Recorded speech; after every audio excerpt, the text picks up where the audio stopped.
Brad, thank you so much for your time. Fascinating backstory.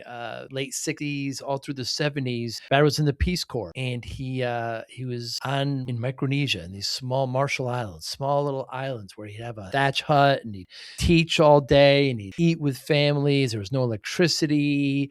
Fascinating, some of the stories there. And when he came back to the States afterwards, he went and did some teaching, some consulting at NASA, where he was introduced to a lot of leadership. Eventually, his writing partner, we ended up writing many, many leadership books. I love to talk about the difference between being a leader and a manager. But then Brad makes the pivot to fiction writing. Love talking to fiction writers. Just where do these characters come from? The whole idea is that when a fiction author tells me, I think I know what's going to happen at the end, but let's see, as if, they don't know. And the pen kind of takes over. It's fascinating to me. I love talking about that. But great conversation with Brad. Thank you so much. And thank you for watching and listening. Hi, I'm Joey Pinz. And here's my 45-second introduction. After starting my business in the 90s, I started developing poor habits of eating in my diet because I was working way too much. Before you know it, I found myself 340 pounds. The doctor told me if I don't lose the weight, I'm not going to see my daughter graduate. Took the next 7 months, lost 130 pounds. People think there's some secret. Ask me, how'd you lose that weight? Like there's some secret. There is no secret. How'd I lose the weight? Just one word: discipline. I've had other successes in life, and I attribute them all to discipline. Now, I'm not the king of discipline, but I believe that it can help all of us. Friends, colleagues convinced me to start a podcast. The podcast mission: how do we better ourselves and society? I talk to interesting people in health, fitness, sport, wellness, business, technology, science, art, and culture. And I eventually ask them how discipline plays a role in their life. Podcast vision: growth through learning from others. Brad, dude, you're a big bicycler. So tell me about your favorite places you go to ride. Where have you visited on two wheels? Oh, not a big one. We live in New Orleans, and so we're right on the Mississippi, and so there's levees that go all along the Mississippi, and we bicycle along the levees along the mighty Mississippi. How long have you been in New Orleans? I got here just before Katrina, so like 2004, unfortunately. Yeah. Tell me what Katrina was like to go through that. Well, it was wild because the day before, this was like late August, right? And so the day before, there was a summer Mardi Gras party in down just a couple of blocks from us. And so it was an outdoor parade. And so we were having a good time and stayed up late. And I got an early morning call the next morning from a cousin who lives in Dallas and says, "Are you not getting out of there? Because it's now a Category 5. I think it was a 3 when, like, a day before."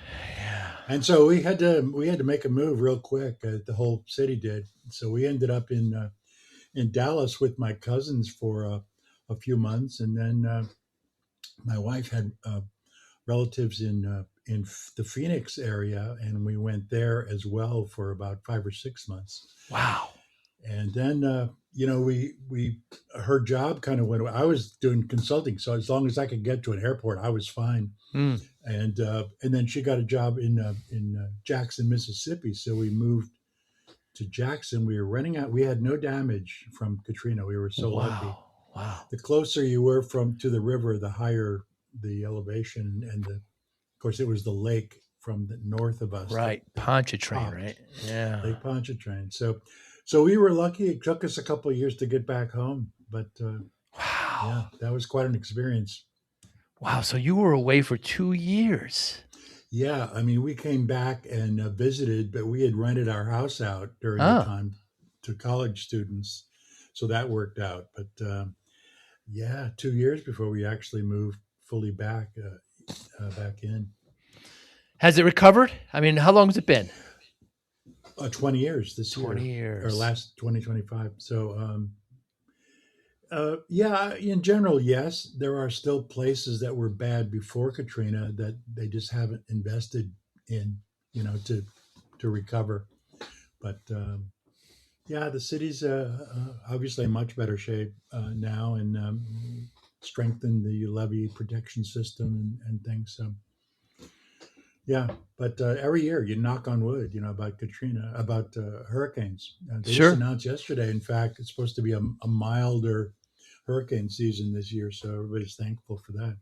In this fast paced MSP landscape, how do you stay ahead? Introducing MSPinfluencer.com, your ultimate hub for MSP news, insights, and community connection powered by Forza Dash. More than 75,000 MSPs subscribe to our MSP Influencer Pulse weekly newsletter, staying informed and ahead of industry trends. Tune in to emerging podcasts from Joey Pinz and leading MSP voices, offering essential tips, powerful insights, and success stories. Explore our multi-authored blogs, crafted specifically for MSP leaders, delivering fresh perspectives and actionable strategies. Celebrate excellence with the industry-leading Forza Dash MSP Influencer Awards, recognizing innovation, leadership, and impact in the MSP community.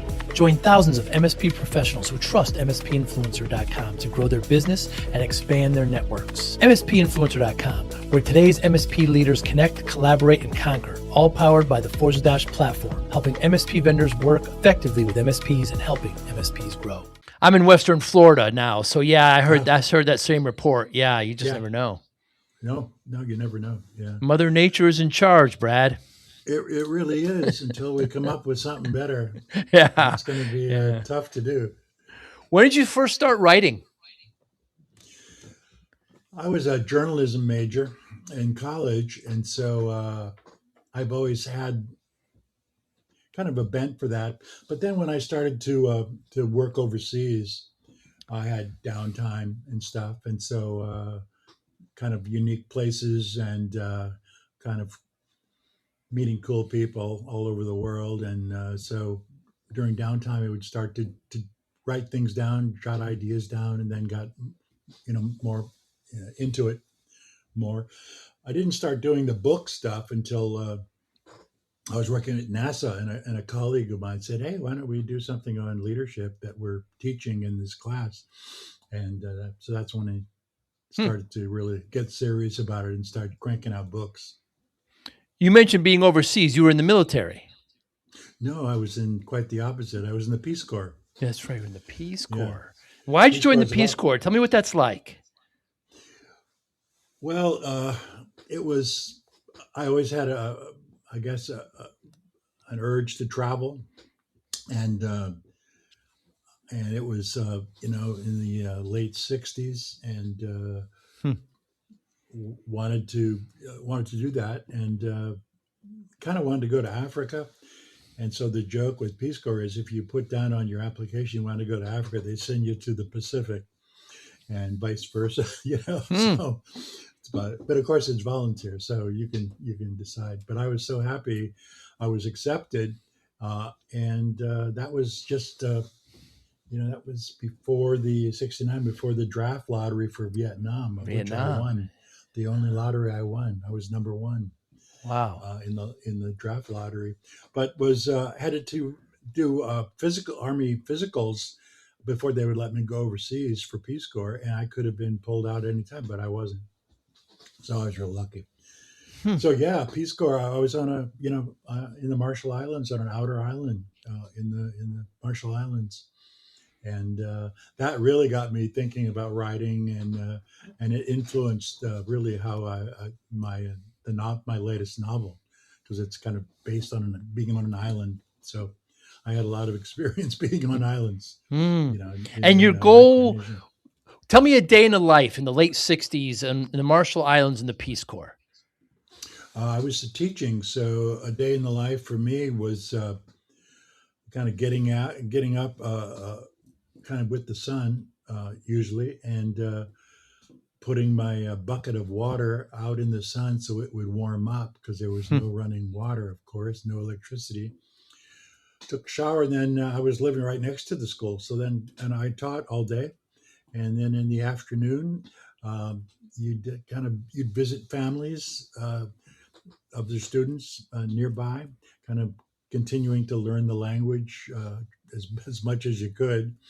And you would have, I usually ate my meals with a nearby family, and it'd be by fire, around a fire pit, and you'd have kerosene lanterns for light.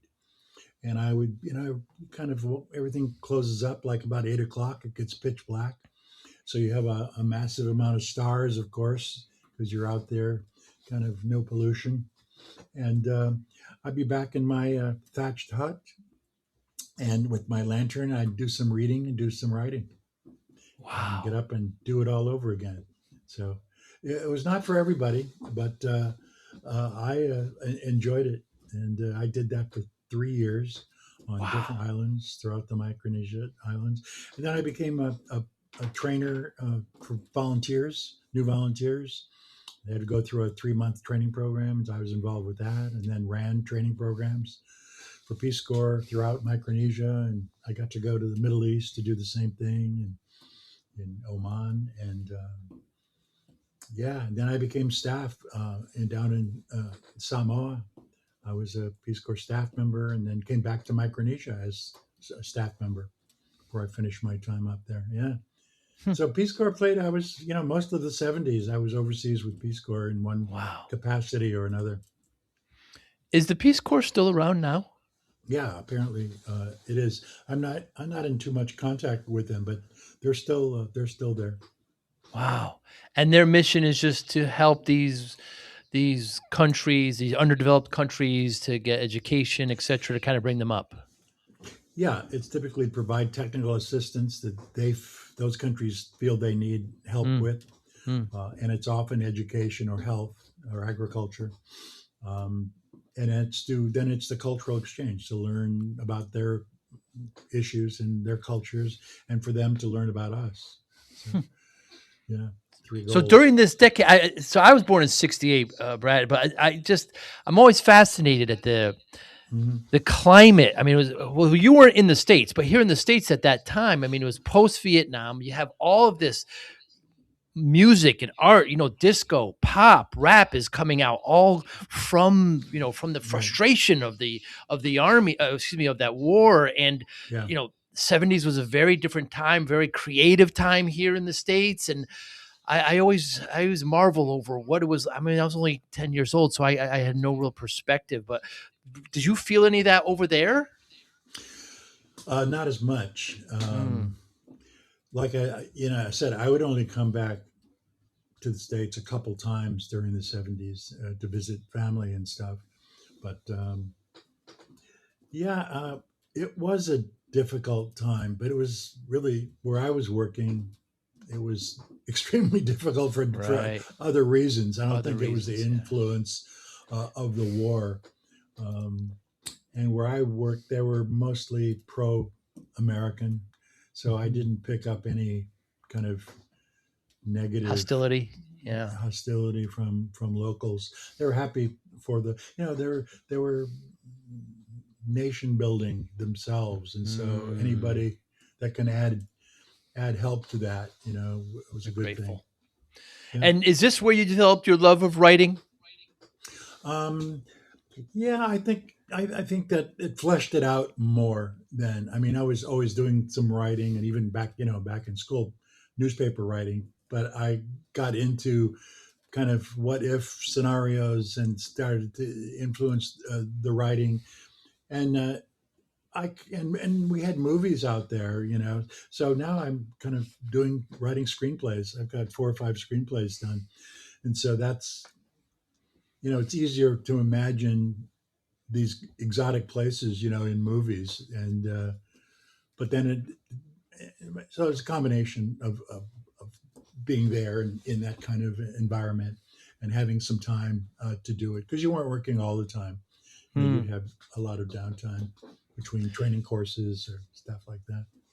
Was there a turning point? Describe to me the turning point. There must have been some point where you wrote a sentence, you wrote a paragraph, you wrote a couple pages where you said, "Wow, I can do this." um, I think, yeah, during my Peace Corps time, I was writing. I took a shot at writing Hmm. about the Peace Corps experience, and I would give parts of it to friends to read. And I think the feedback I got was positive, and so that kind of said, maybe I can Hmm.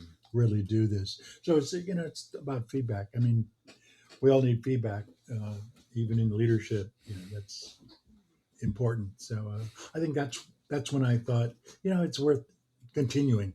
I think if they would have said, "Hey, this is crap," you'd say, "Okay, I'm not going to spend too much more time on it." But they were real nice, and of course, they might have been just nice because they were friends of mine too. But I, don't want to think that way. So Sure. Regardless, here we are. here we It's are. amazing to me the discipline of writing. Because I've taken, of course, the courses and everything, and I tried to write, but I always end up writing the way I speak, and that's like the first thing you can't do. Correct? Well, I think some courses would say you have to write what you know and write from Mm, experience. And so, the challenge is always, what's your voice? mm, What's your, even writing a screenplay, the criticism you get, the feedback you get is, what's your voice here? Where are you coming from with this? If you're a reporter, you're writing mm. just the facts and you're not having a voice, or you shouldn't. Right. You can't help it, but theoretically, you shouldn't have a voice, because that's an editorial. If you're writing your voice, that's an editorial. It's different than a news story. So, you know, I don't know. I think that's constantly a battle. Is it too much? Is it opinion, or is it part of the story? Does it fit the characters? So writing a novel, it's doing the research and trying to come from different characters. My novel, I have a German female as the lead, and Hmm. so how do you? I'm not a German female, if you haven't noticed. So I I mean, haven't. it's a challenge, and so you constantly want to get some feedback from people, ideally from German women, Mm. to see if that makes sense. So yeah, voice is always an issue in So, is writing the first from book the you heart. wrote the leadership one in NASA? Yeah, the first one is when I was right. My colleague and I, Jim Harden, wrote "What Makes You Tick and What Ticks You Off." It's the basic elements of temperament, right? So, the first foray is nonfiction for you. It's in leadership. It's The business. first six books Amazing. are on leadership and management. Yeah, because that's what we were doing. That's We were really getting good feedback on our model on temperament, and from Ken Blanchard and others, in the leadership field. And so that's we're try to do different applications of that in different scenarios. For Hmm. example, teen driving. Uh, how can knowing about your temperament help teens drive better with more awareness? Then, of course, with leadership. So, yeah, the first six books I did were all on leadership and management. Tell me your experience at NASA. The NASA is very much in the news these days. Yeah, yeah. We had a contract to provide leadership training at three different levels of NASA managers. I Hmm. was kind of in the mid level, dealing with we basically deal scientists, engineers, and kind of others, administrative types, and we would do 3 or 4 days of training each month with them for 3 or 4 months. So we did that for 9 years. It was a long Wow. contract, and yeah, so it was a fascinating place to work. Young people, brilliant, Yeah. brilliant Smart. minds. Yeah. But and NASA was rated by the best government agency to work for many I've heard years. that. I've heard that. Yeah. Yeah. Brad, what's the difference between a leader and a manager? Well, it's a big one. I got it in one of my books, and the challenge today with that is that nobody's really hired to be a leader. They're hired typically to be a manager, and then Hmm. you're expected to be a leader, as well.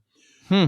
The dichotomy, leadership. A way of thinking about it is the leaders um, do the right things, where managers do things right. Huh. So you have a little different Wow. perspective. leaders challenge existing systems where managers make current systems more effective and more efficient. Hmm. So that's kind of the difference. A colleague of mine who ran one of the Navy research labs said that leaders hear where there is no sound and see where there is no light. Whoa. Where managers have to know exactly what's going on all the time Hmm. with the group. And the idea there is that leaders have to look forward several years, perhaps, for their organization, where managers are here and now. We got a deadline. We've got deliverables. The leader's side is more of where is our organization going? Do I have the right people in the next few years to do what we need to do? So it's a difference in perspective. Can leaders be good managers? Sure. Can managers be good leaders? Sometimes, not always. I've had managers, Brad, that thought they were leaders. That can be a very tough conversation. Ego kind of gets in the way, but both are very, very important. We need both. Oh, yeah, we need both. Leaders who are impractical, are dreamers. Hmm. It's nothing gets done. I did a book called 40 Ways of Figuring Out Your Boss, Hmm. and took it with each of our basic temperament focus. And so to try to give us some ideas about what do you do when you have a boss who really is not a good leader, and what can you do about it? And so it's a challenge, no question about it. When you're writing these leadership, these nonfiction books, do you have a target audience in mind or is it for everyone? Um, I do have a target audience, and it's mostly for new leaders. I mean, my last leadership book was like, "Quick, I need to be a leader in 30 days," Hmm. and that was kind of based on the NASA experience, because oftentimes people are promoted because of their technical expertise. The example you gave of your manager is probably like that. Good at whatever he or she did, Hmm. and so they give them a promotion, and now they're in charge of 8 people who are doing what they used to do. And the problem is that they have no, I mean, really managerial skills. And so the problem that I've seen the most is that they don't know what to do except look over the shoulder of the people doing what they used to do. And and we call that micromanaging. And it leads to, poor morale and people upset and people kind of sabotaging the organization because they're fed up with their Hmm. boss. Hmm. So yeah, but I think I've had other people look at the book, and it's good for it's kind of a refresher course for leaders and managers, for senior leaders and managers, but it's also kind of a good for my target audience was new leaders, newly assigned leaders, or those who hope to be leaders. Brad, at NASA, did any of the leaders or leadership surprise you? Did you learn any lessons about how they were operating? Sure, sure. I mean, I think one of the takeaways from them was the whole idea of fear of missing out, the FOMA thing. Really? For them, the big issue is work life balance because they work ungodly hours. Yeah. And I would bring in senior executives, kind of in a panel discussion.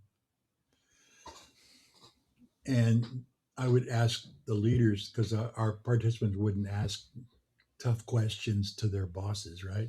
So I would do it and say, "Well, tell me, what do you think about work-life balance? Should people be taking time off?" Yes, senior executives would say, "Yes, we believe people should rest and take time off." So then they would leave, and then the people we talk about it, and our participants say, "Yeah, we can't do that. Hmm. We can't because something might happen that might impact our promotion, our projects, our Wow. experiences. So with them, they were always kind of on, even if they weren't physically in the building. They had to be on all the time, even though lip service was paid to a work-life balance. So that was Hmm. one of the biggest things, takeaways. Um, you had interesting participants and not so interesting. They would you'd have these young astrophysicists, who would come into the course thinking they knew it all, and we'd do exercises and activities for them, and you know their eyes widen every with every hour Really? of the course. Yeah, because they you know are in that course because they were just promoted, or they thought they knew what that organization or their team or their project needed, but they got feedback from their peers that it's wasn't quite the case. So there's a lot of learning going. It's a training program. That's what you hope, is that you know people's minds are expanded by that.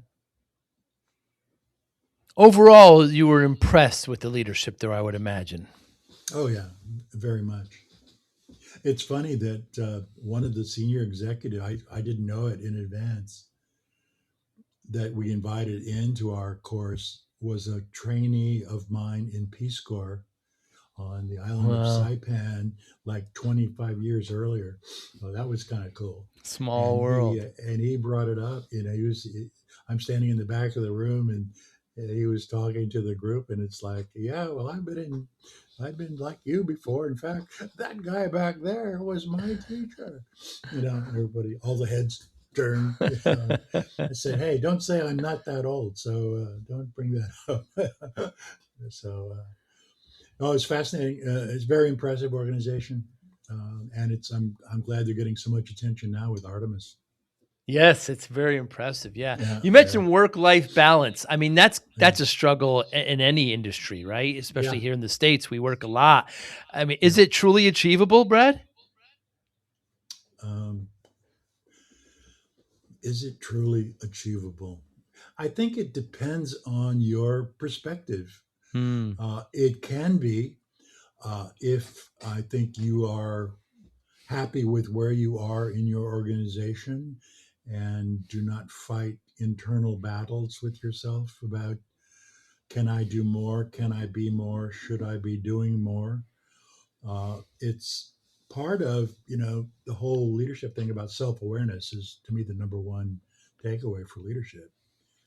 If you are self-aware, I think you can achieve a work-life balance, because you'll not take you'll make it more. I don't think it's equal. I think the home life is more important, and I think people get there through over time when they realize that more, and they come to grips with their careers. So Hmm. Your work on temperament is really interesting, Brad. Give mm. me some basic elements of temperament in simple terms. Well, that's why we came up with that model, because everything else was too complex. Hmm. I mean, people had heard of the Myers-Briggs type indicator, 16 boxes. There are 12 box models, 9 box models. Disc. And DISC, we would ask our participants when we came to that part of our courses, how many of you have done MBTI or this or that? And they'd raise their hands, say, okay, leave your hands up. Tell me if you know what that number, those letters stand for, and Hmm. hands would drop down. And so we found that they did it to kind of check the box that they had to do those kind of personality things, but they couldn't remember anything. So we were looking, I would say my friend Jim Harden and I, who developed the model, we said, well, let's make it basic, the elements of earth, air, fire, and water, four. And we all have all four within us.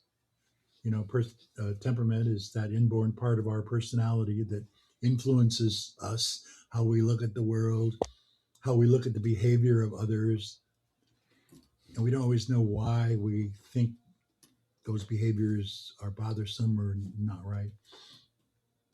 And so, earth, air, fire, water. And we're born with them like plates stacked up in a restaurant, all Hmm. four. And each one of us has a unique order of temperaments: earth, air, fire, water. So you have earth who are the more conservative, uh, uh, look at the past, into structure, into planning. Oftentimes, they're the ones that made rules in the organization. So conservative earth. And we all have earth in us. Air. Uh, Airs are the more intellectual types. They don't get along with people as much as the work. They enjoy working alone. It's the extreme. Each one of these has extreme behaviors. It's like the Sheldon on Ah, uh, the, uh, the comedy Big show Bang Theory. on the Big Bang Theory. That's to the extreme. Brilliant, uh, looks ahead uh, about the organization, but can't really relate to people too much. Competence is their thing. If you're not competent, you've got a Hmm. problem with them.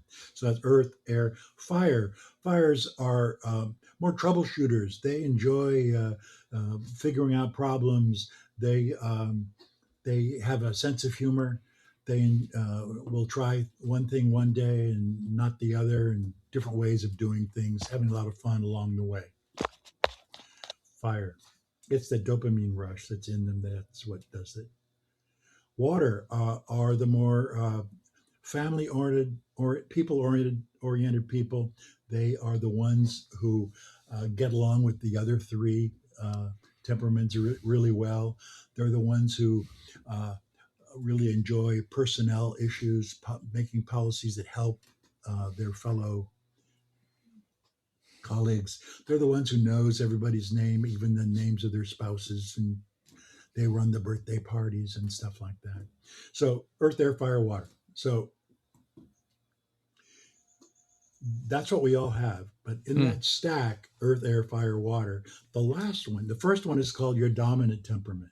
I see. And that's your most preferred way of looking at the world and how you want people to look at you, whichever one that is, earth, air, fire, or water.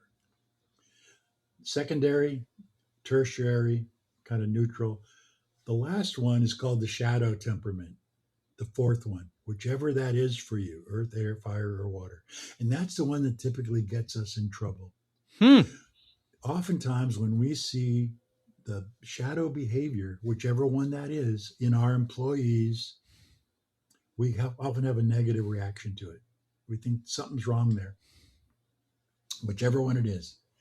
And so, a lot of in our training in the books, the 6 books I've written on temperament and how it influences us as managers and leaders, shadow is probably the most important, and that's the one in our leadership courses at NASA opened up the most discussion and most interest, I would say, because oftentimes people don't even realize they have a shadow. Uh, and this is all based, I didn't invent this. It's Freud and Jung, the psychoanalysts, that comes from them. It comes from, oftentimes we don't even remember or why it's like that, but we just have that feeling, that gut feeling that this employee is screwing up. And oftentimes it's because they are demonstrating your shadow behavior. So that's our model about temperament. And so we'll spend a lot of time in our leadership. We spent a lot of time in our leadership courses talking about the shadow and why it bothers other people. Hmm. And we put them in groups. All the earth's over here, all the shadow. Now go to Yeah. your shadow temper and talk about that. Why? What bugs you? If you're a dominant earth and your shadow is a fire, why is it that guy's always making jokes that bothers you, or he doesn't take the work? It seems like he doesn't take it seriously. Well, for him, that's his dominant temperament fire, but it's your shadow, and you think something's wrong with that. So that's a thumbnail of kind of what that is. What if discipline wasn't about punishment, but about unlocking your best self? I spent 2.5 years writing Discipline for Greatness because discipline changed my life. And I know it can change yours too. This isn't theory.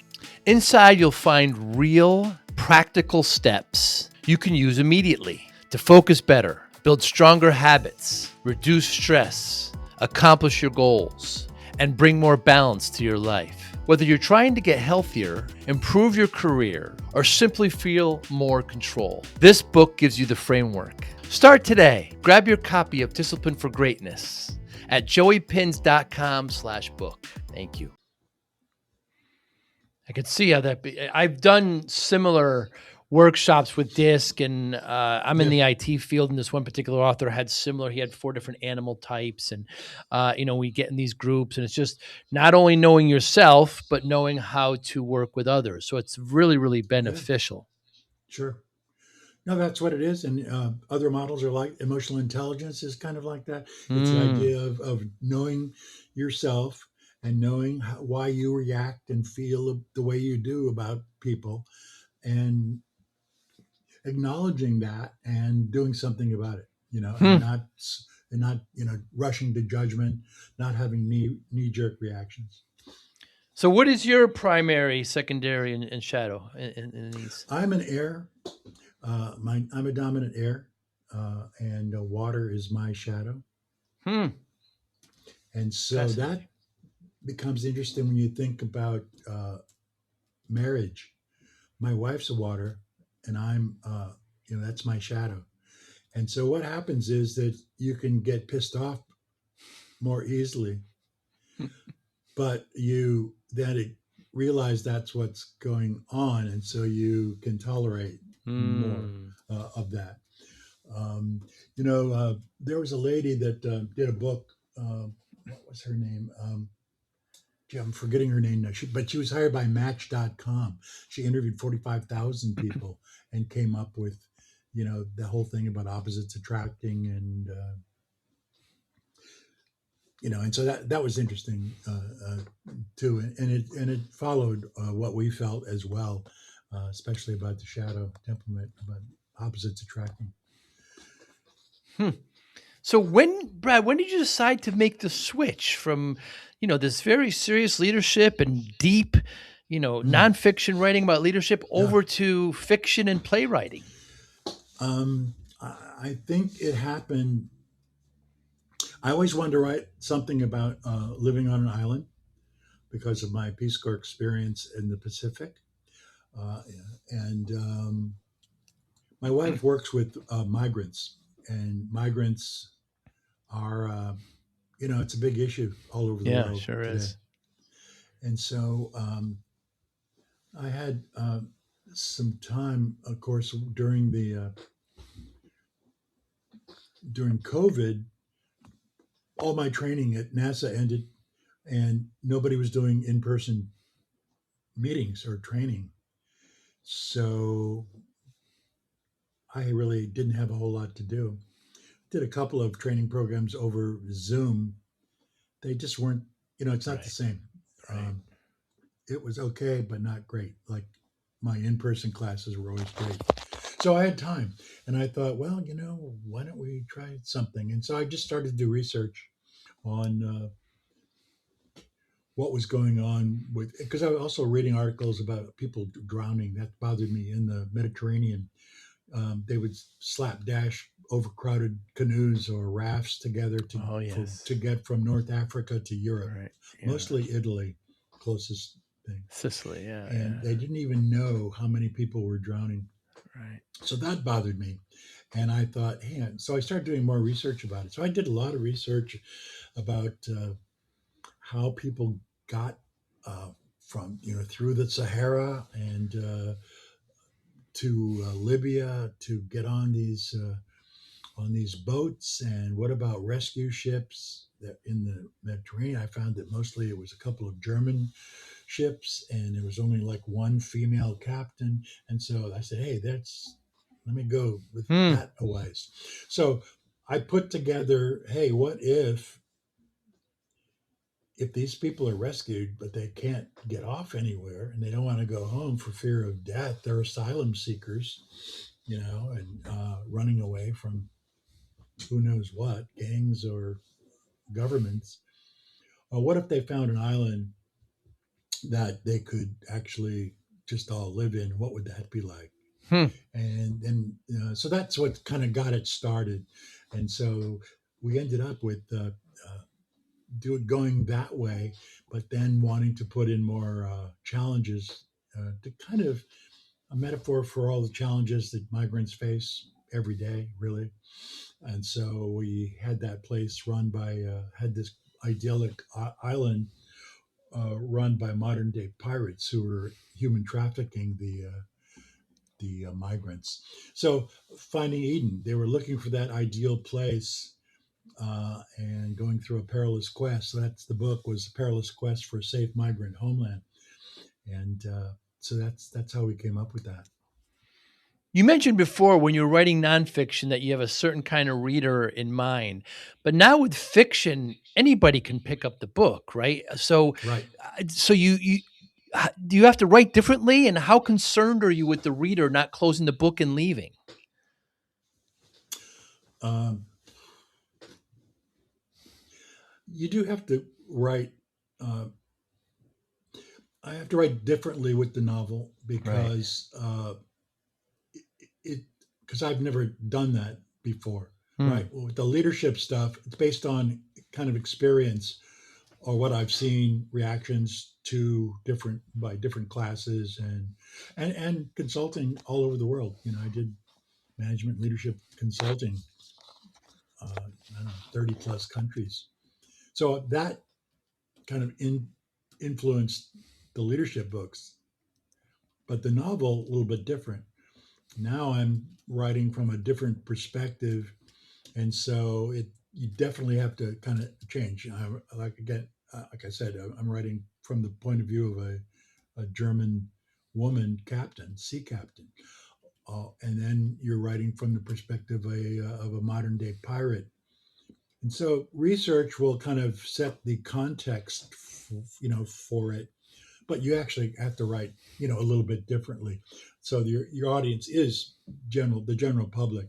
I think everybody would get a kick out of it because it's a pirate story, it's a migrant story, it's a raging sea storm uh, story. It's a little bit of politics and a little bit of religion in there as well, because these groups of folks are religious.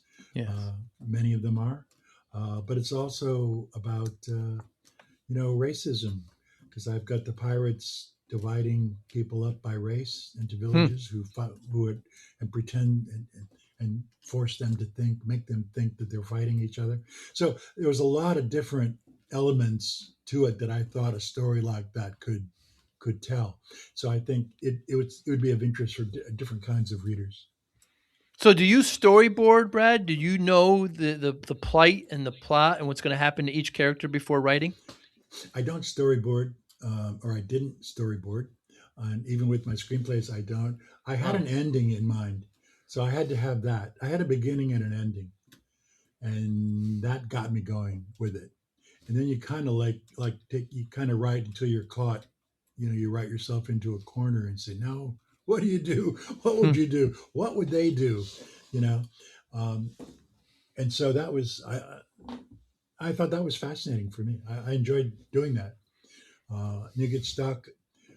Especially, it was interesting for me about the how people get uh, overloaded into the back of pickup trucks, and these caravans go through the Hmm. desert, through the Sahara. And so I use actual oasis towns from my research in the book to make it as real and accurate as possible. Where they actually go, and and describe. And then it's so great with the internet. You can click on an oasis and you can almost get a picture of every one of them Hmm. and get an idea. And so then that helps to describe kind of what you see and where they're going and what they're doing. And it's the sand and the wind and the cold, and and smugglers, etc., etc. So it was, yeah, uh, it was not storyboarded, but yeah, it was beginning and ending. Is I think that was important to have. I marvel over fiction writers sometimes when I talk to them, Brad, how they tell me, like you say, you had an ending for the character, but sometimes they say things like, oh, this character ended up dying. I didn't even know that. Or this happened to that character. And it just, like you said, you kind of go into a corner. It's amazing to me that the pen kind of takes over. Can you explain how that happens? Um, I don't know. I can only say for me, when I, would write myself into a corner like that, you you have to think about it, and you either, for me, it was either uh, take it back a couple of steps and Mm, do it differently, or it's, hey, this is what they could possibly do, which is, is it believable or not? Could I do that? Could this character do that or not? And then you kind of let it flow, and it either works or it doesn't real quick. I think, so there's no, it's hard to explain. You kind of let it go until it doesn't go anymore, and you're just staring at the blank page again and saying, this isn't working. Luckily for me, fascinating. that didn't happen that much. It didn't happen that much. Um, it was more of, boy, this trek through the Sahara is taking a long time. Hmm. Will, and it's based on reality of what I read and researched that it takes. And you know, uh, I got to that point, and then it's, hey, we're in Libya, we're waiting for, how do you get from off the truck to onto a ship? And so that's more research, and you kind of come up with as much information that's accurate as possible, and then you kind of make it into the story, make it fit into the story. Not sure if I'm explaining that, well Yeah, enough, I but don't think you had. It's all part of your process, and you're yeah. writing. You all are you always creating? Oh yeah, yeah. And then you're editing. Yeah, That's the hard part it about sure the is. novel. It's, Yeah, you write it and then you have to rewrite it, a number of times, and so that's probably the part I disliked the most yes. about writing the Yeah. novel was, if you're off for the weekend or something, you come back and you say, I got to start from the beginning. So you have to Yeah. read it all over again to see, is this follows? Does this make sense? So that's the editing part. It's really something. Yeah, I wrote a book as well, and the editing Ah, was so painful. So yeah, it's just it's hard to think about the book without thinking of the pain of going through all that editing for yeah, exactly right. years.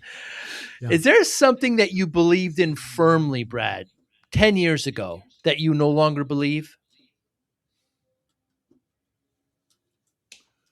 Hmm.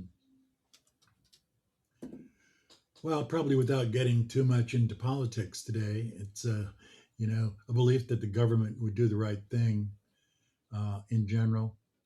uh, Even though I was kind of, through the Vietnam stage, I was feeling better about it 10 years ago, I would say, and feeling that we were on the right track in general. I think that's changed quite a bit. I'm much, you know, more suspicious of the government, you know, intrigue today and decisions that are made. You're more suspicious now than you were then. Yeah, yeah, yeah, Fascinating. unfortunately.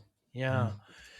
So I started my business back in the 90s, Brad, and I was working hard and I was in my 20s and I was invincible, so I felt, right? So it was 15-hour, 16-hour days and not paying attention to myself and diet goes in the back seat, everything's on the job. So I'm in front of the doctor. She tells me I'm at 340 pounds. So I had gained this terrible Wow. amount of weight. Yeah.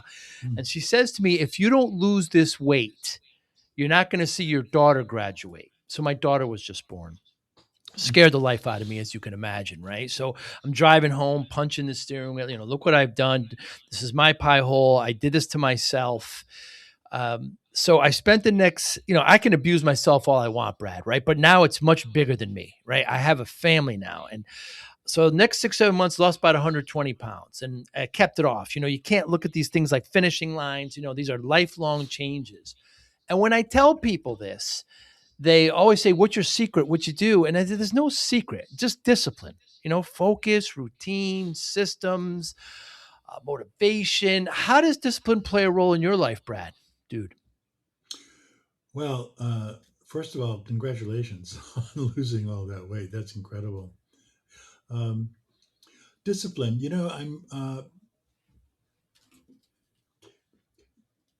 I've gone through stages. I think with discipline. When you're a teacher, when I was a Peace Corps volunteer teacher, you had starting time and quitting time and Hmm. lesson planning, and there were things that you had to do to prepare yourself. And so I was felt quite disciplined in having all those lessons already because I really wasn't trained as a teacher, and so that I was nervous and anxious all the time to be in the classroom in front of kids, and so I was quite disciplined in preparing for my lessons. Uh, After that, I was running training programs for Peace Corps, and I had to be disciplined again because it was setting up. It was hiring folks by a certain time, and it was making sure I was staying within a budget, et cetera, et cetera. All required discipline. I felt, and then as a consultant, I had to be disciplined because I'd be flown into flown into the Philippines, and I was doing a presentation at a leadership conference or something. And so, certain time, I had to do certain things. I had to make the agenda. So that was there was discipline with that too, Hmm. making your flight, making sure all the arranged logistics were all set, and then doing training. I worked with Westinghouse, and then with other consulting companies, and then ultimately with working with NASA. Again, you had a certain amount of time, things you had to do. You had to stay on the agenda. So very disciplined. And now writing, I'm a little bit less disciplined in general, but once I start, I'm writing a screenplay right now, and you can't let it go. Hmm. You have to stay on top of it, and so there's a discipline of, hey, I got to get this part done. What happens next? I don't have a absolute deadline like I had in other parts of my life, but I feel there's a discipline to the writing that must be done. And of course, as you rewrite and edit, that to me is a big discipline because you don't want to start from scratch every time. You want to you know, in the Navy they say the bubble. You got to stay with keep that bubble Hmm. afloat. And so discipline has played actually a large part of my career, I would say. Um, Yeah, it kind of depends how you're defining that. I mean, for you as well with the weight loss, it was a lifestyle, and you can call that discipline because you weren't, eating French fries every time, anymore. And that's a way of looking at discipline, too. So it can be lifestyle, and there can be, different parts of your life that's more disciplined than others, I would say. Hmm. Yeah. I am not the king of discipline by far, right? So I set Yeah. up systems. Is the way I look at it, and it's fascinating to me the different answers I get in that area. Brad, is there a question that you wished more people would ask you? Oh,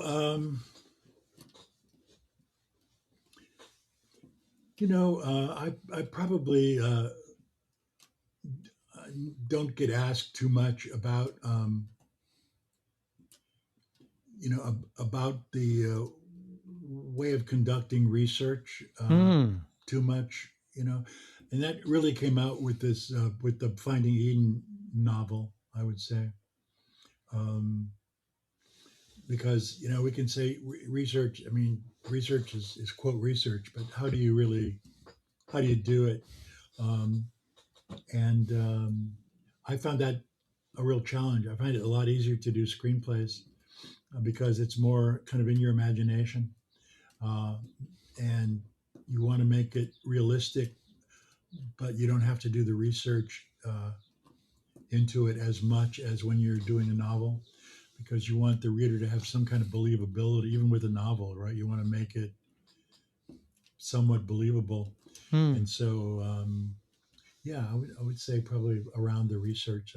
Not that is that important at all. I mean, everybody has their own way of kind of every writer has their own way of getting there, getting to the end. But yeah, for me, there was a lot of research done on that. So it surprises you how much research you had to do in fiction versus your leadership nonfiction. Right, right, Because with yeah, with leadership, you grow from experience. You have a partner. You talk about it. You create a plan. But with fiction, it's all in your head. So people just think you kind of spit it out when that's not the case at all. I end up learning a lot from fiction because it's talking about a particular time or a particular geography or people, etc. yeah. I mean, I took pride in making my novel as accurate and Mm, realistic as possible. Like I said, I mm, used actual names of oases along the way in the Sahara that followed some of my characters getting to Libya. It's how the rescue ship operates. Um, and then living on an island, I had some experience there, so that helped. That helped. But certainly dealing with human trafficking and mm. slavery today all had to do a lot of research that I had no clue about before. Hey, Brad, what would break your current success right now if you stopped doing it? Not that I have a whole lot of success to do this. I would break it. I don't know. I think if I got a whole bunch of negative reviews or something, Hmm. it would make me think of maybe not doing much writing anymore. But I've been lucky. I mean, with Finding Eden right now, it's Amazon. on Amazon. I've got like 132 reviews or something like that so Wow. far, and they're all pretty positive, and so that was good. But if that were just the opposite, I'd kind of think twice about it. I mean, I'm not that now with my screenplays. I mean, I've got four screenplays done, and I've got them listed on the International Screenwriters Association website. But I don't get any feedback, and then Interesting. you don't the screenplay. It's a different. I have no connections with Hollywood at all, and so I feel good about the stories, but if nothing happens, then it's to me it's a hobby. It's a hobby Mm. until you sell one, right? So uh, I'm not sure it would make me stop if I never get a one call or if I never get any positive feedback on the screenplays. I mean, I entered them in contests and stuff, and you get quarterfinalists, semifinalists, or something like that, and you feel good about that. But if there was absolutely nothing, I think I would still keep doing because I just find it fun to do. So yeah, I'm not sure anything could make me entirely quit. Um, yeah, that I can think of. So I this is intriguing, Brad, because the art versus science with you. I mean, because your leadership, you're Mm, very focused. You're air sign. You're intellectual. So there's a lot of right. science there. But you're also writing fiction, and you ride bikes, and you're doing this kind of thing. So when you're making a decision, how often do you rely on your gut? What is your art versus science balance, you think? Yeah. Well, what we like to say is I'm developing my water Mm, temperament, or I'm developing. The idea is with temperament training is that we develop all four of our temperaments. as much as we can. And so there are there are decisions that have to be made that are kind of earth type decisions. Do I pay this bill now or do I pay it later? There's deadlines, and it's very kind of earthy. Uh, and so I would, even though I'm not a dominant earth, I react to those deadlines and do that without and meet those deadlines in my life, without too much of a problem. And so the artsy one, it's kind of my fire and water, having fun, trying to do things differently. Um, uh, I think as I grow older, I'm becoming a little bit more earth, more conservative in how I do things. I think earlier in my life, even though I was an air, I'm an air, dominant air, I was doing a lot of fire things. Fire is kind of doing different kinds of activities, not doing the same thing, the same way every Impulsive? time. Um, sure, you can be impulsive at times. It's tough when, especially if you have a fire boss, you kind of don't know what you're going to do today when you go to Mm. work because he or she may come up with a different idea. Hey, why don't we try this or try that? I think I was more willing to do those kinds of things when I was younger. I think I recognized those things as options on the art side, but I think I'm thinking a little bit more conservative today, more earth today on, is there a payoff? Is it worth the time? So I think I'm kind of assessing those things more than I used to. Hmm. What motivates you, Brad? Oh, I think I think that activities that help the family, activities that are that I haven't things I haven't done before would motivate me. That's getting into my fire a little bit more. Um, I think I'm motivated by reading more. I think that's my air coming out. Um, I but I enjoy reading a lot of. I mostly enjoy reading action adventure type stuff, Hmm. and so that's kind of motivates me to get back into my screenplay. My screenplays are mostly action adventure. Hmm. In fact, one of the screenplays is of Finding Eden because I always thought that would make a great movie, Ah. and so yeah, so I think that motivates me as well. Um, Hmm.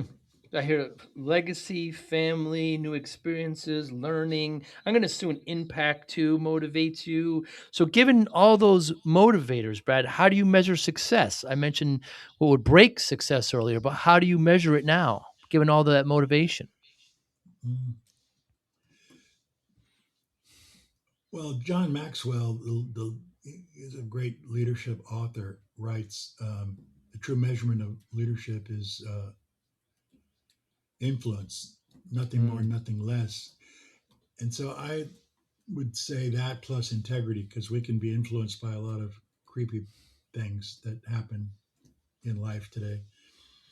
So I add integrity. I think influence with, if I can influence with integrity in my community, in my family, in my profession, I think that is a measurement of success. Want to show your love for discipline, inspiration, and the Joey Pinz podcast? Now's your chance. Introducing the brand new Joey Pinz merch store, where style meets discipline. Choose from premium apparel, cozy hoodies, stylish hats, durable bags, and your new favorite coffee mug, all featuring the iconic Joey Pinz logo. Perfect for podcast fans, discipline enthusiasts, or as unique gifts for friends and family. Every purchase supports the Joey Pinz Discipline Conversations podcast, helping us continue to inspire greatness and promote positive change. Visit joeypins.com/store today and wear your discipline proudly. Joey Pinz merch. Wear it, share it, and live it. for me. Very cool. Absolute pleasure talking to you, Brad. It's very Me too. fascinating. Where you were, where you are now, and what you do. I really appreciate your time. Anybody watching or listening, how can they get in touch with you? Um, I've got an interesting website, I think. You It's do. Yeah. braddude.com.